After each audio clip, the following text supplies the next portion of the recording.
요한복음 18장 28절. 그들이 예수를 가야바에게서 관정으로 끌고 가니 새벽이라. 그들은 더럽힘을 받지 아니하고 유월절 잔치를 먹고자 하여 관정에 들어가지 아니하더라. 그러므로 빌라도가 밖으로 나가서 그들에게 말하되 너희가 무슨 일로 이 사람을 고발하느냐. 대답하여 이르되 이 사람이 행악자가 아니었더라면 우리가 당신에게 넘기지 아니하였겠나이다. 빌라도가 이르되 너희가 그를 데려다가 너희 법대로 재판하라. 유대인들이 이르되 우리에게는 사람을 죽이는 권한이 없나이다 하니 이는 예수께서 자기가 어떠한 죽음으로 죽일 것을 가르쳐 하신 말씀을 응하게 하려 함이니라. 이에 빌라도가 다시 관정에 들어가 예수를 불러 이르되 네가 유대인의 왕이냐? 예수께서 대답하시되 이는 네가 스스로 하는 말이냐? 다른 사람들이 나에 대하여 내게 한 말이냐? 빌라도가 대답하되 내가 유대인이냐? 네 나라 사람과 대제사장들이 너를 내게 넘겼으니 내가 무엇을 하였느냐? 예수께서 대답하시되 내 나라는 이 세상에 속한 것이 아니니라. 만일 내 나라가 이 세상에 속한 것이었더라면 내 종들이 싸워 나로 유대인들에게 넘겨지지 않게 하였으리라. 이제 내 나라는 여기에 속한 것이 아니니라. 빌라도가 이르되 그러면 네가 왕이 아니냐? 예수께서 대답하시되 네 말과 같이 내가 왕이니라. 내가 이를 위하여 태어났으며 이를 위하여 세상에 왔나니 곧 진리에 대하여 증언하려 함이로라. 무릇 진리에 속한 자는 내 음성을 듣느니라 하신대 빌라도가 이르되 진리가 무엇이냐 하더라. 이 말을 하고 다시 유대인들에게 나가서 이르되 나는 그에게서 아무 죄도 찾지 못하였노라. 6월절이면 내가 너에게 한 사람을 놓아주는 전례가 있으니 그러면 너희는 내가 유대인의 왕을 너희에게 놓아주기를 원하느냐 하니 그들이 또 소리질러 이르되 이 사람이 아니라 바라바라 하니 바라바는 강도였더라. 아멘. 앉으시기 바랍니다. 우리 먼저 매주 하듯이 기도를 하겠습니다. 하나님 아버지, 오늘 특별히 또 예배를 드리면서 하나님께 감사한 마음이 많이 듭니다. 하나님의 일반 은혜, 모든 피조물에게 베푸시는 하나님의 호의와 사랑, 우리에게 주신 생명, 또 그 생명을 유지하시고 지탱하신 하나님의 능력의 손길, 또 말씀으로서 우주를 붙잡고 계시는 그 능력, 우주의 질서 가운데 우리가 살아가고 또 우리가 매일 숨쉬는 공기와 또 안정된 기압과 또 해와 달의 뜸, 이러한 모든 것들이 우연도 아니고 당연도 아니고 하나님의 축복의 손길인 것을 우리가 다시 한번 깨닫고 감사를 드립니다. 그리고 또한 하나님의 특별 은혜에 대해 감사를 드립니다. 하나님의 말씀을 통해서 이 세상의 기원과 우리가 눈에 보이는 이 가시적인 현실을 둘러싸고 있는 영적인 세계의 현실, 그리고 이 세상의 끝과 그리고 우리 죽음 이후의 모든 세상에 관한 것을 우리에게 알 만큼 알려주심을 감사합니다. 특별히 하나님께서 이 세상의 현실 가운데 살아가는 저희들이 어떻게 살아야 할지, 어떻게 하면 올바로 살 수 있을지, 어떻게 하면 우리가 원하는 진정한 행복을 누릴 수 있을지, 어떻게 하면 의미를 찾을 수 있을지, 어떻게 하면 조물주를 알아갈 수 있을지 우리에게 구체적으로 알려주심을 감사합니다. 오늘도 말씀이 우리 하나님께서 부르신 우리 성도님들의 마음밭에 떨어져서 그 말씀이 우리 성도님들 마음속에 믿음의 싹으로 자라날 수 있도록 주님 역사하여 주시옵소서. 성령께서 일을 하여 주시옵소서. 예수님 이름으로 기도합나이다. 아멘. 자, 오늘 본문의 말씀은 여러분들이 읽어보시면 아시겠지만은 많은 교회 다니는 분들은 아주 익숙한 내용이고 영화에서도 많이 봤죠. 이게 장면이 생각나죠. 이 예수께서 빌라도라는 이름은 사실은 이 긍정적인 인물은 아니죠, 분명히. 하지만 이 사도신경에도 나오는 본디오 빌라도에게 고난을 받으사 십자가에 못 박혀 죽으시고, 그러니까 자주 등장해서 귀에 익숙한 이름이고, 또 여기서 지금 벌어지고 있는 이 일, 빌라도 앞에 재판받으시는 이 장면, 성경책도 많이 읽으셨고 또 영화도 보셨기 때문에 여러분들이 잘 알고 또 이런 걸 읽을 때 특별한 감흥이 없을 수도 있지만은 사실은 제가 말씀드리고 싶은 것은 성경 말씀은 마치 마르지 않은 샘과 같아요. 그러니까 파도 새로운 그 샘물이 솟아나는 샘과 같듯이 오늘 우리는 이 여러 번 본 말씀을 통해서도 또 새로운 신선한 영적인 진리를 우리가 구할 수 있다. 하나님의 말씀은 끝이 없습니다.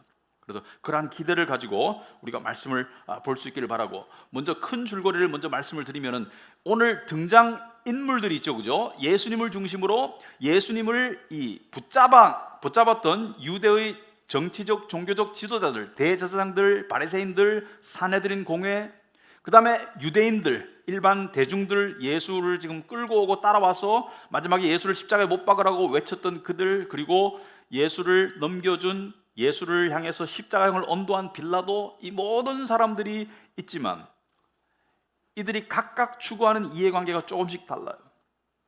하지만 이들이 공통적으로 도달한 결론은 예수를 제거하는 것입니다. 그래서 오늘 우리는 진리는 여러분이 또는 사람이 믿는 그 무엇이다라는 제목으로 살펴보려고 합니다. 진리는 사람이 믿고 의지하는 그 무언가가 진리이다. 그 사람에게는. 그런 맥락으로 우리가 살펴볼 텐데, 종교인이나 또 교회를 다니는 사람뿐만이 아니고 심지어 교회를 다니지 않고 진리라는 단어를 쓰지도 않는 사람들조차도 저는 모든 사람이 하나의 예외 없이 다 믿는 진리가 있다고, 믿는 것이 진리라고 생각합니다. 조금 이따가 왜 그런지 제가 말씀을 드릴 텐데, 일단은 오늘 본문을 여러분들이 대충 내용은 아시지만 그래도 좀 더 상세하게 스토리라인을 지나가면서 좀 더 우리가 살펴봐야 될, 그리고 우리가 익숙해야 될 그런 내용들을 먼저 살펴보도록 하겠습니다. 28절에 보시면은 그들이 예수를 가야바에게서 관정으로 끌고 가니 되어 있습니다. 예수를, 여기서 말하는 그들은 유대 군중들이 예수를, 가야바는 그 당시에 대제사장이죠, 그죠? 그 당시에 대제사장이고, 장인이 안나스 실세고 실제 대제사장이고 대제사장 가문이다. 그래서 그 당시에 세도가 세 가문 중에 하나였고, 이 안나스를 비롯해서 아들과 사위 5명이 연달아 대제사장을 했던 그 당시에 가장 최고 권력 집안이다. 예수께서는 먼저 안나스에게 끌려가셨고, 직전 대제사장이면서 대제사장의 장인 실세에게 끌려가셨고, 그 다음에 가야바에게 신문을 받으시고, 그 다음에 일찍이 관정으로 끌고 갔다. 여기서 말하는 관정은 로마 총독 빌라도가 머무는 이스라엘 안에 유대 이스라엘 식민지를 다스리라고 파송된 빌라도 총독이 머무르는 그러한 관정이죠. 우리로 말하면 일제시대 때 시청 건물 비슷한 그런 곳이죠. 이곳에서는 이 총독이 머물기도 하고, 총독이 거기서 이 진물을 보기도 하고 또 재판도 하는 그러한 건물입니다. 그래서 관정으로 끌고 갔어요. 자, 지금은 언제냐? 그날 새벽에 가니, 새벽이다. 언제 새벽이냐? 목요일 밤에 예수께서는 잡히셨어요, 그죠? 목요일 밤에 잡히셔가지고 제사장들에게 끌려가가지고 신문을 받으시고, 밤새도록 신문을 받는 그 시간 동안에 베드로는 예수를 모른다고 3번 부인했고, 그 다음에 새벽에 동이 트기 전에 관정으로 끌려갔는데, 그러면 이 사이에 어떤 일이 있어서 관정으로 끌려갔느냐? 어떤 일이 있었냐면은 유대를, 그러니까 식민지지만 그 유대를 종교적 정치적으로 통치하던 유대의 리더들, 그러니까 말하자면은 바리새인들, 제사장들, 장로들, 이들이 모인 이 의회가 산헤드린 공회라고 여러분 들어보실 겁니다. 산헤드린 공회. 이것은 대표적인 제사장들, 대표적인 장로들, 대표적인 종교 정치 지도자들이 모여서 이 이스라엘의 하나의 어떤 이 지배 세력이죠. 그래서 산헤드린 공회가 그날 새벽에 소집되었었어요. 금요일 새벽에 예수를 불러놓고 밤새도록 신문하고, 이 사안이 엄중함으로 새벽에 회의를 소집한 내용이 마태복음 다른 복음서에 나옵니다. 마태복음 27장 1절에 보시면은 새벽에 모든 대제사장과 백성의 장로들이 예수를 죽이려고 함께 의논하고, 자, 이들은 이미 예수를 죽이려고 계획했었고, 예수를 붙잡아 왔고, 예수가 잡혀왔고, 대제사장에게 신문을 받고 있다는 소식을 들었고, 이 촉각을 곤두세운 가운데 이 전령들을 보내서 새벽에 공회를 소집해서 예수를 죽이려고 함께 의논하고 결박하여 끌고 총독 빌라도에게 넘겨주었다. 그러면 자기들이 결정하고 죽이면 되는데 왜 예수를 빌라도 총독에게 끌고 갔는가? 로마 총독에게 끌고 갔는가? 왜냐하면 이 당시에 이스라엘은 식민국가로서 이 사법권의 제한이 있었습니다. 그러니까 경미한 범죄, 종교적인 문제, 그런 것들은 자기들이 결정하고 집행할 수 있었지만은 사형권이 없었어요.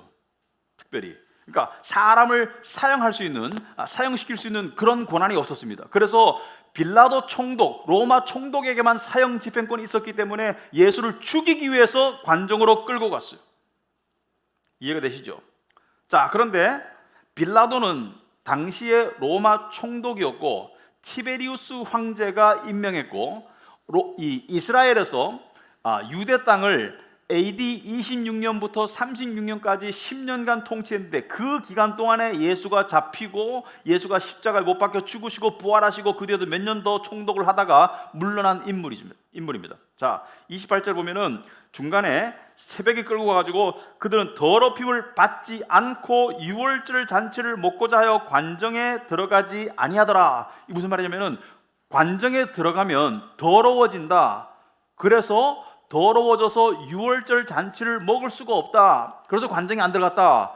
자, 관정이 더러운 곳이라서 더러워지는 것이 아니고, 이것은 이 의식적으로 불결하다. 관정에 들어가면 불결하기 때문에 불결한 상태에서는 신성한 유월절 만찬을 즐길 수가 없는 거예요.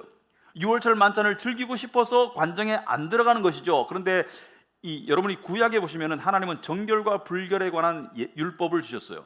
지금은 없어졌지만, 왜냐하면 진정한 정결과 이 불결의 의미는 예수께서 어디 가시다가 뭐 손 안 씻고 먹고 하니까 저희들이 먹고 하니까 저희들이 손을 안 씻었습니다. 사람이 이 뱃속으로 들어가는 것이 사람을 더럽히는 것이 아니라 마음속에서 나오는 것이 사람을 더럽히는 것이다. 진정한 불결은, 진짜 불결은 마음에서 나오는 악한 죄이다. 이렇게 설명하셨는데, 구약의 율법 속에서는 이 외형적인 율법을 주셔서, 대표적인 게 뭐죠? 무슨 고기를 먹으면 불결해지죠? 돼지고기 먹으면 불결해지죠.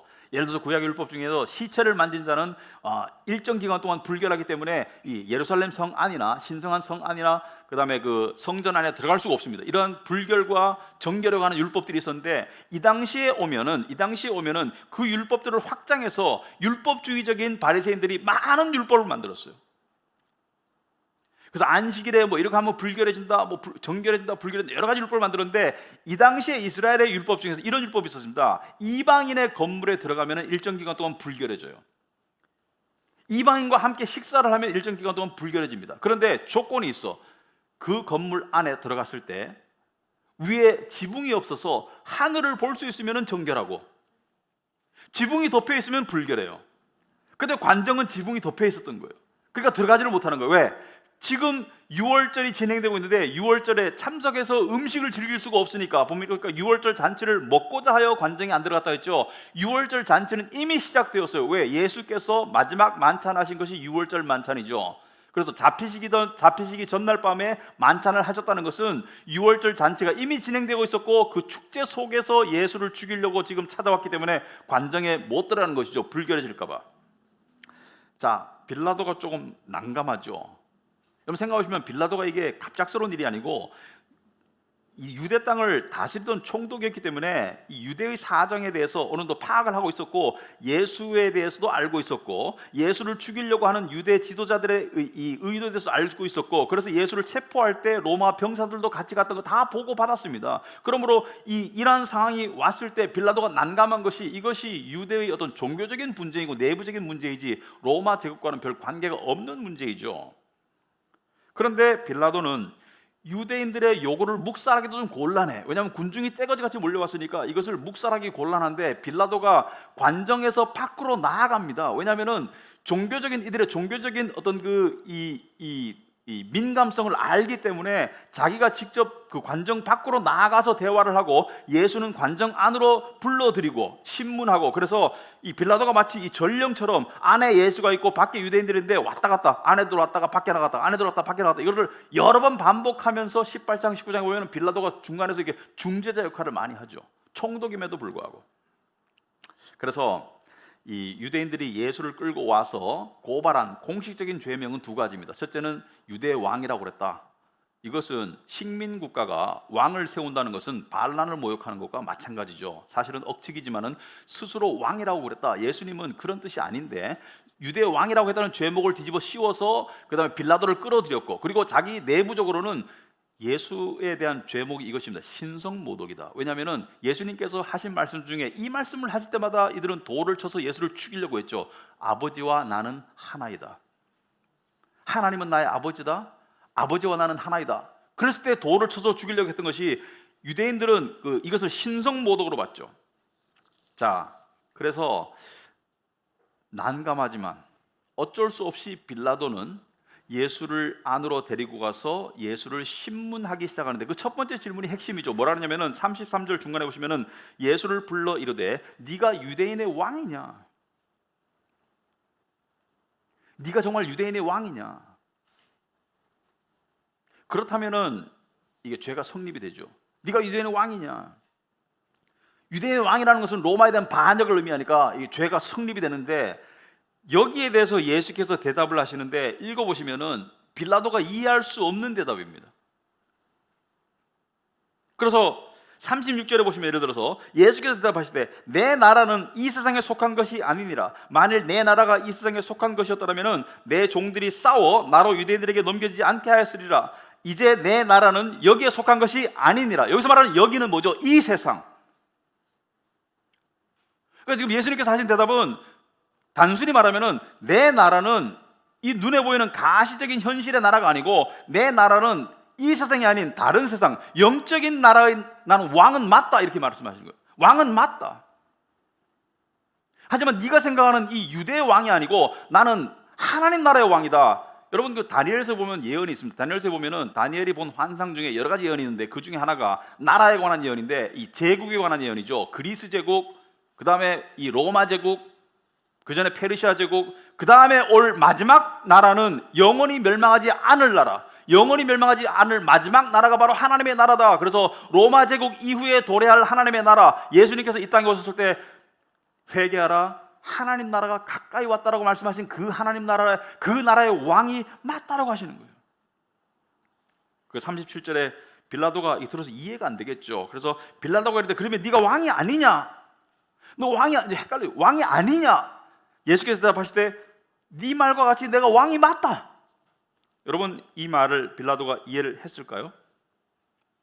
저는 이해를 못했다고 생각합니다. 예수님께서 하시는 진리의 말씀을 이해를 못했다고 생각합니다. 그러자 예수께서 대화를 본질적인 주제로 전환을 하신다. 본질적인 주제로 전환을 하신다. 그 본질적인 주제가 뭐냐? 바로 진리다. 진리.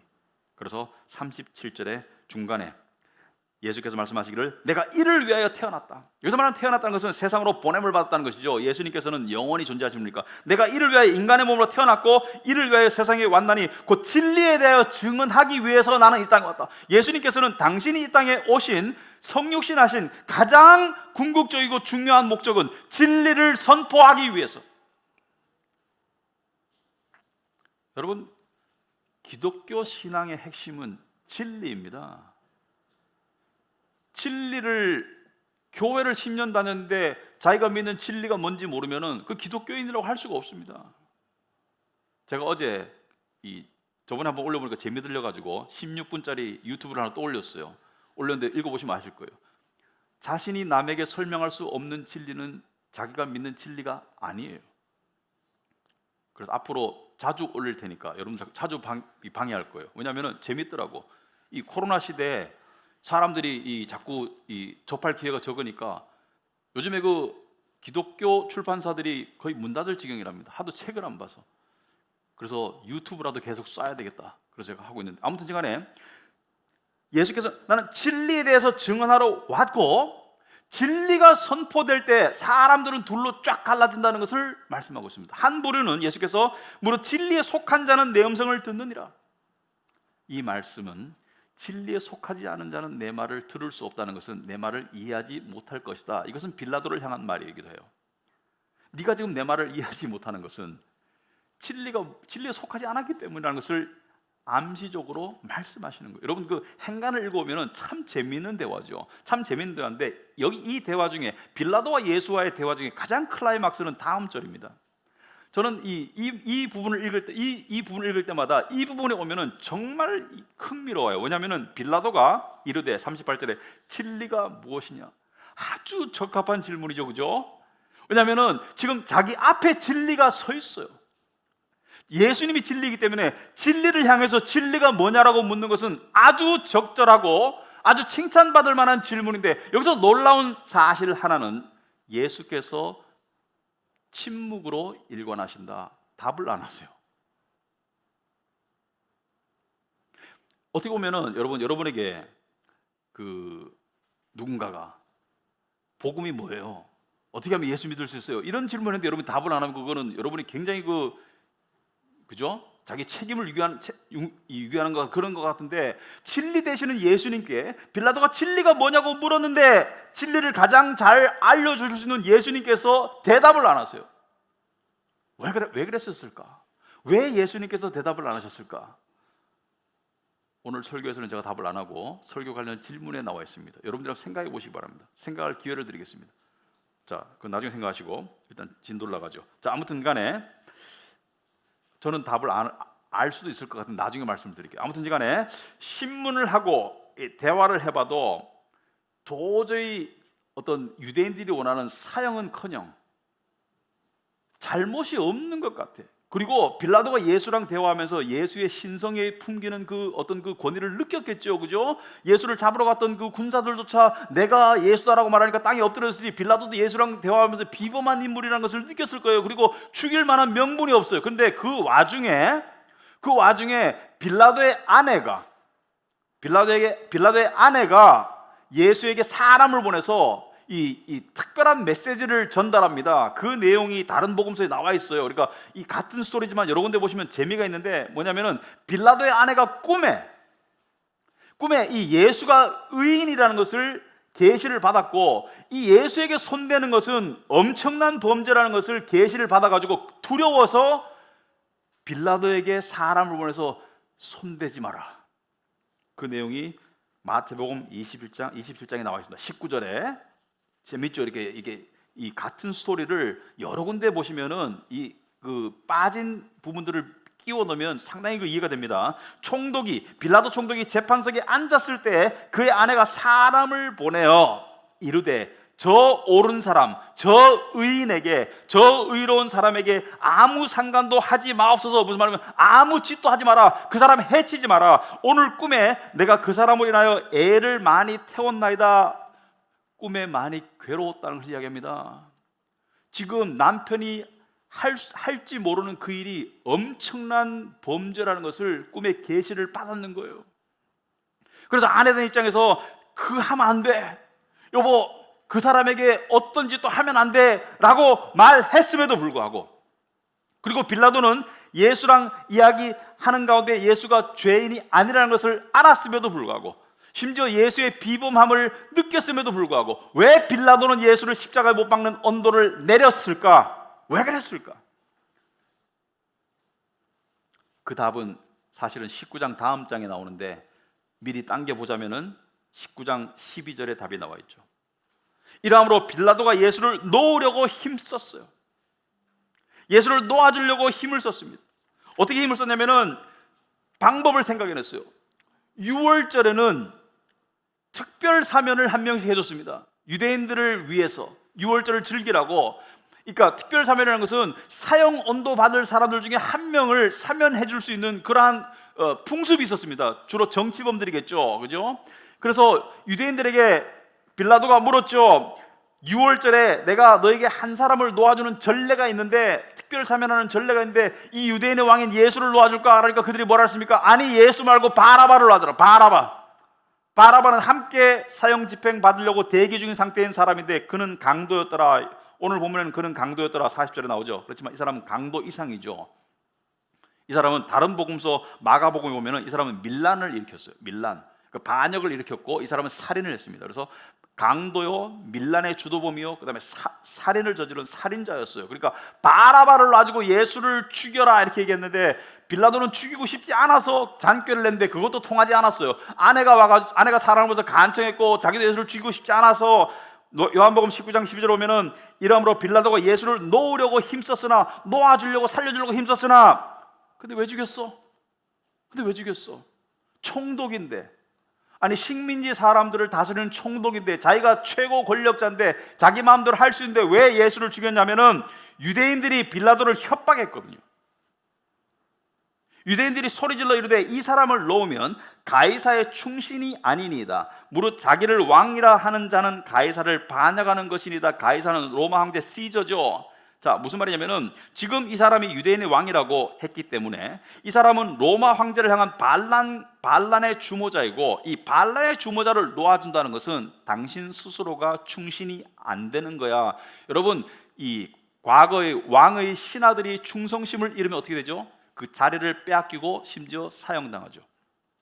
고대 사회에서의 왕에 대한 충성은 절대적이죠. 충성이 의심받으면 그 자리 보존이 안 되죠. 그래서 빌라도가 예수를 왜 죽였나? 자기 자리를 보존하기 위해서. 죽이고 싶지 않았어요. 심지어 아내로부터 경고도 받았어요. 근데 자기 자리를 보존하기 위해서 죽였어요. 그래서 결국 예수님을 증오했던 유대 지도자들, 그리고 유대인들, 군중들, 그리고 빌라도, 이 모두가 합잡해서 예수를 죽였습니다. 자, 그래서 아까도 말했듯이 이 본문 가운데 가장 중심 주제는 진리입니다. 그래서 이 진리라는 이 관점에서 이 본문을, 이제 내용은 여러분들이 조금 아셨으니까 다시 한번 살펴보도록 하자. 예수께서 내가 이를 위하여 태어났다, 이를 위하여 세상에 왔나니, 37절 중간에 곧 진리에 대하여 증언을 함이로라. 무릇 진리에 속한 자는 내 음성을 듣느니라 하신데 빌라도가 이르되 진리가 무엇이냐 하더라. 여러분, 진리가 뭐죠? 성경적인 정의 이전에 진리란 모든 사람들이 추구하는 무엇입니다. 여러분, 세상 사람들은 요즘에 진리라는 단어를 안 써요. 고대 사회에서는 진리라는 단어를 많이 썼습니다. 특별히 이 시대에는 그리스 철학의 영향을 받아서 진리에 대한 논쟁이 많았기 때문에 빌라도는 진리가 뭐냐고 묻는 것이 특이한 게 아니었어요. 근데 오늘날 길 가다가 진리에 대해서 알고 싶으니까 말하면은 경계부터 하죠, 그죠? 예를 들어서 진리에 대한 관심이 있습니까? 경계부터 하죠. 사람들은 진리가 있다고 생각도 안 하고, 절대 진리에 대한 관심도 없고 진리에 대한 대화도 하지 않지만, 저는 주장컨대 모든 사람이 예외 없이 진리를 추구하고 있습니다. 왜냐하면 인간에게 진리란 자신의 삶에 궁극적인 안전과 행복을 줄 수 있는 그 무엇이 진리입니다. 자기 인생 속에서 가장 추구하는 그 무엇이 진리입니다. 왜? 이것을 통해서 나는 삶의 안전을 확보하고 삶의 행복과 만족을 누리고 싶기 때문에 이것을 향해서 달려가는 그 무엇이 진리예요. 예를 들자면, 돈이 자신의 삶에 안전을 줄 수 있다고, 행복과 만족을 줄 수 있다고 생각하는 사람이 절대 다수인 현대 시대에서, 돈은 많은 사람들이 추구하고 의지하고 믿으려고 하는 진리입니다. 똑같은 것이 명예에도 적용될 수 있고, 권력에도 적용될 수 있고, 때로는 복합적으로 적용될 수 있고, 건강에도 적용될 수 있고, 배우자, 자식, 진리예요. 말하자면 인간에게는 최고 진리가 하나씩 다 있어요. 자기가 자신의 삶의 안전과 행복을 위해서 자신이 끊임없이 추구하고 갈망하는 그게 진리예요. 땅의 진리라고 하죠. 땅의 진리. 참 진리는 아니죠. 자, 나는 무엇을 추구하고 믿으며 쫓아가고 있는가? 그게 진리입니다. 그러므로 모든 사람은 진리를 추구하고 있어요. 자기 나름대로. 그런데 오늘 본문에서 이 세 부류가 등장한다고 그랬습니다. 유대의 군중들, 유대의 정치 지도자들, 종교 지도자들, 그리고 빌라도. 이들도 다 진리를 추구하고 있었어요. 하나하나 살펴보겠습니다. 자, 유대의 군중들에게 진리는 뭘까? 그들은 빈곤 속에 있었어요. 그들은 정치적 압박 속에 있었어요. 그들이 기다리던 메시아는 어떤 메시아입니까? 그들이 기다리던 메시아상은 분명했습니다. 그들이 기다리던 메시아상은 과거 이스라엘의 영광스러운 시대를, 솔로몬과 다윗 왕의 그 영광스러운 번영과 풍요와 국가적인 어떤 그 부강의 시대를 회복시켜줄 메시아를 기다렸어요. 그들에게 그것은 진리였어요. 그들은 예수가 이것을 이루어줄 줄 알았어요. 그 기적의 능력으로 자신들에게 풍요를 가져다주고 자신들에게 번영을 가져다 줄 알았는데, 그것이 실망으로 전환하자 이들은 예수를 호산나 호산나 하면서 환영했던 그들이 예수를 십자가로 못 박혀도 똑같은 사람들이에요. 오늘날도 마찬가지입니다. 정치인들은 사람들이 무엇을 추구하는지 잘 알아요. 오늘날도 마찬가지입니다. 여러분, 미국의 트럼프 대통령이 갖고 나온 슬로건이 뭐죠? 다시 미국을 위대하게. 어떻게? 잘 사는 나라로, 부강한 나라로. 진리예요. 우리도 마찬가지죠. 대통령 뽑을 때 여러 가지 이슈들이 있지만은 가장 크게 들고 나오는 이슈가 뭡니까? 경제 부흥이죠. 국제 무역 전쟁에서 이기겠다는 거죠. 중국과 일본을 앞지르겠다는 거죠. 그것이 진리이기 때문에. 왜? 그 사람들이 추구하는 진리이기 때문에. 우스갯소리로 이런 말이 있습니다. 서울의 부자들이, 노인들이, 돈 많은 노인들이 그냥 건강이 안 좋아져가지고 나중에 이제 나이가 들고 기력이 없으니까 뭐 맛있는 것도 마음대로 못 먹고 여행도 못 가, 다리 떨려서 여행도 못 가는데 반드시 가는 데 있답니다. 한 군데는 버스 대절해가지고, 그거는 정말 몸에 다리가 떨려도 꼭 가는 데가 있대요.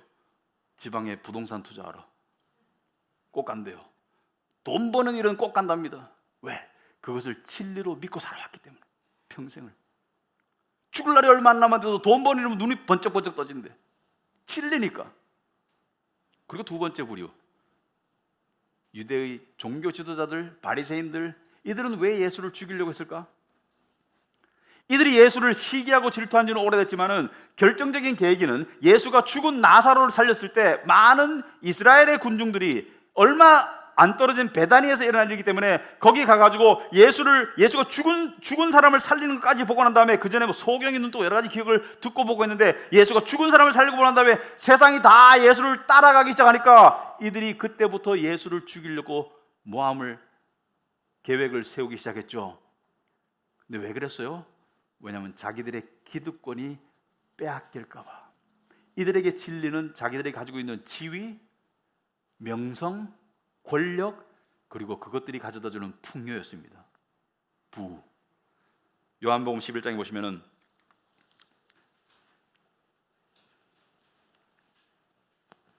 마리아에게 와서 예수께서 하신 일을 본 많은 유대인들이 그를 믿었어요. 그러니까 이들이 불안을 느껴서 어떻게 합니까? 47절에 대제사장들과 바리새인들이 공회를 모으고 이르되 이 사람이 많은 표적을 행하니 우리가 어떻게 하겠느냐. 야, 표적을 행하는 것이 왜 잘못됐습니까? 표적을 행하는 것이 왜 잘못됐습니까? 하나님께서 보낸 사람일 수도 있잖아요. 그런데 왜 표적을 행하는 것 때문에 죽이려고 할까? 왜냐하면 만일 그를 이대로 두면 모든 사람이 그를 믿을 것이요. 이때까지는 사람들이 자기들을 추종했는데 모든 사람들이 그를 따를 것이요. 그리고 로마인들이 와서 우리 땅과 민족을 빼앗아가리라. 여기서 말하는 우리 땅과 민족, 이미 땅과 민족을 빼앗겼는데 무슨 뜻이냐면 자기들이 가지고 있는 지배권을 박탈당할 것이다. 이들은 심지어 이스라엘의 독립도 원하지 않았습니다.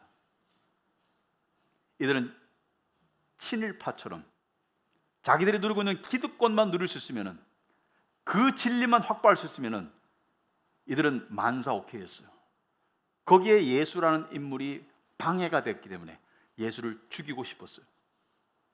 빌라도는 안 죽이고 싶었는데 왜 예수를 죽였을까? 왜냐하면 빌라도 또한 예수를 제거하지 않으면 자기가 그때까지 누리고 왔던 권력, 지위, 그리고 귀족으로서의 풍요로운 삶, 이것을 박탈당할까 봐. 결론적으로 말하자면 이 땅의 진리를 추구하는 가운데 이들은 참 진리를 제거했다. 이 땅의 진리를 궁극적으로 추구하는 자들은 참 진리를 받아들일 수가 없다. 왜냐하면 사람은 자기가 궁극적으로 추구하는 진리는 한계일 수밖에 없습니다.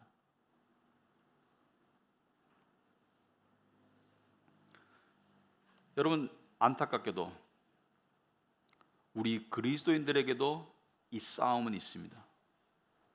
잘 알 거예요. 이 땅의 진리를, 가짜 진리를 추구하는 육신의 마음이 강하면 하늘의 진리를 추구하는 영의 마음이 상처받고 예수님이 설 자리가 없습니다. 그래서 우리의 신앙생활의 근간은 하늘의 진리를 향해서 나아갈 때 이 땅의 진리를 통한 그러한 압제와 속박으로부터 벗어나게 되는 것이죠. 이것을 잘 설명한 성경 구절이 여러 군데 있는데 대표적인 요한일서 2장 말씀입니다. 요한일서 2장 15절에 이 세상이나 세상에 있는 것들을 사랑하지 말라. 누군지 세상을 사랑하면 아버지의 사랑이 그 안에 있지 아니하니 이는 세상에 있는 모든 것이 육신의 정욕과 안목의 정욕과 이생의 자랑이니 다 아버지께로부터 온 것이 아니요 세상으로부터 온 것이라. 여기 보면은 이 땅이나 세상에 있는 것들을 사랑하지 말라. 오늘 설교의 본문에 비춰보면은 이 땅의 진리를 절대적으로 추구하지 마라. 이 땅의 진리를 절대로 추구하면 그 속에 아버지의 사랑이, 하늘의 진리가 설 자리가 없어요.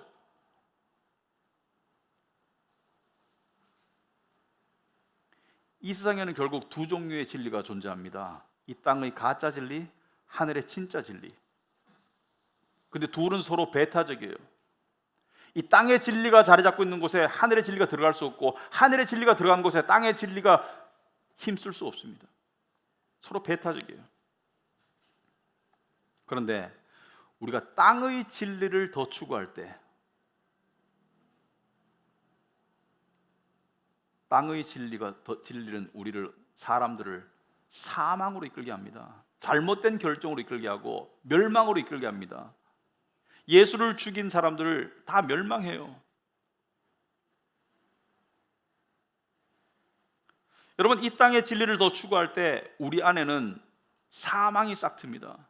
두려움이 싹트고요. 이 땅의 진리, 여러분이 왜 두려운지 아십니까? 이 땅의 진리를 추구하기 때문에 두려운 거예요. 이 땅의 진리를 못 이룰까 봐, 이 땅의 가치관을 못 얻을까 봐, 빼앗길까 봐. 예를 들어서 돈을 잘 벌어요. 맛있는 걸 먹을 수 있고 좋은 데를 갈 수가 있어요. 거기까지는 괜찮아. 근데 맛있는 거 먹고 좋은 데 가는 것이 자랑스럽고 그것이 의지가 되고 이것을 계속 유지해야 되고, 그럼 두려움이 올 겁니다. 왜? 계속 벌어야지, 유지해야지. 이 땅의 진리는 우리를 초조함에 빠뜨리고요, 이 땅의 진리는 우리를 파멸에 빠뜨립니다. 이 땅의 진리를 추구하는 자에게 평강이 없습니다.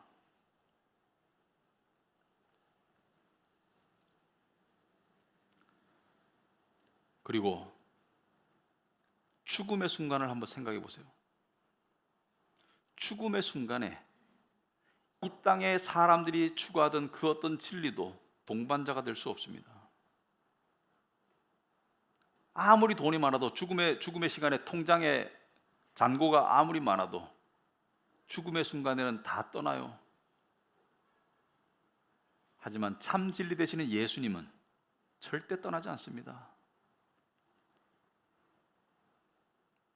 예수님께서 이것을 이미 미리 말씀하셨어요. 유대인들에게, 믿지 않는 유대인들에게 말씀하셨습니다. 요한복음 8장 23절에 예수께서 이르시되 너희는 아래에서 났고 나는 위에서 났으며 너희는 이 세상에 속하였고 나는 이 세상에 속하지 아니하였느니라. 그러므로 내가 너에게 말하기를 너희가 죄 가운데서 죽으리라. 죄인들이 하는 것이 이 땅의 진리를 추구하는 거예요. 이 땅의 진리가 자기를 지켜줄 거라고 믿는 거예요. 이 땅의 권력이, 이 땅의 부유함이, 이 땅의 어떤 이 명성이, 이 땅의 관계가, 인맥이 나를 지켜줄 것이다, 건강이 나를 지켜줄 것이다. 천만의 말씀. 너희는 죽을 것이다.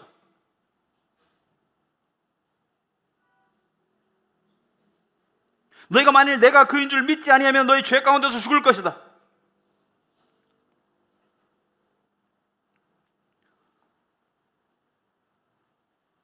우리 안에 그 싸움이 있습니다, 여러분.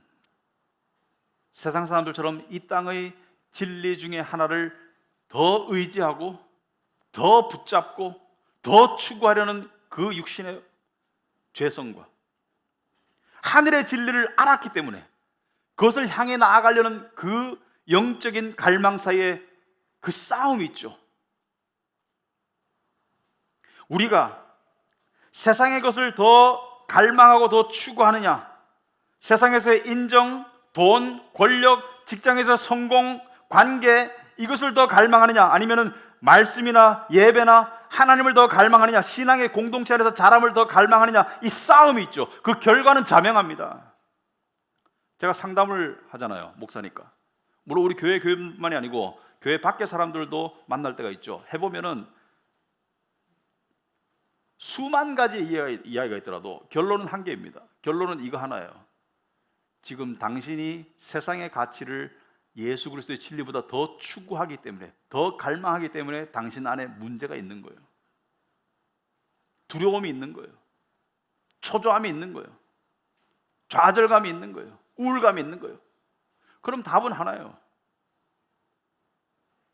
하늘의 진리를 추구해야 된다. 예수께서 내가 곧 길이요 진리요 생명이라고 했습니다. 이것은 세 가지 다른 것이 아닙니다. 예수님이 진리의 길이고 생명의 길인 것이에요. 여러분이 죽어서 천국 가고 싶기도 하지만 이 땅에서 생명도 풍성한 삶을 누리고 있다면 예수를 더 추구해야 되는 거예요.